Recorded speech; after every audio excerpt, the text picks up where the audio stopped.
Welcome to the Windows Computer and Technology channel. And over the weekend, a security update was rolling out for Microsoft Edge. So last week we talked about a Microsoft Edge update for security, and it was not the one that the Chrome browser had during the week. So it was actually other security updates that were in there.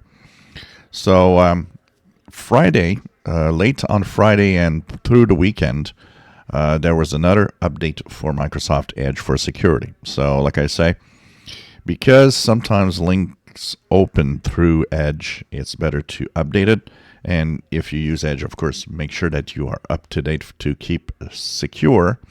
So just make sure that you check upper right corner in the 3 horizontal dots, help and feedback about Microsoft Edge, and you should be at 117.0.2045.60. So this fixes Chromium security flaws that were fixed last week in the Google Chrome browser. So this is interesting. You know, there's always a slight delay.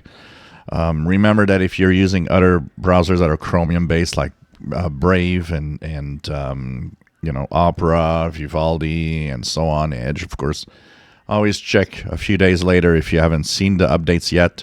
Check regularly in the days that follow a Google Chrome update, because most of the time you get those security updates also. So that's it. And of course, this week is going to be a new Google Chrome version. And of course, there will be security updates. There's all sorts of things to talk about on the browser side. And also, this week is Security Week. It's the second Tuesday of the month of October 2023.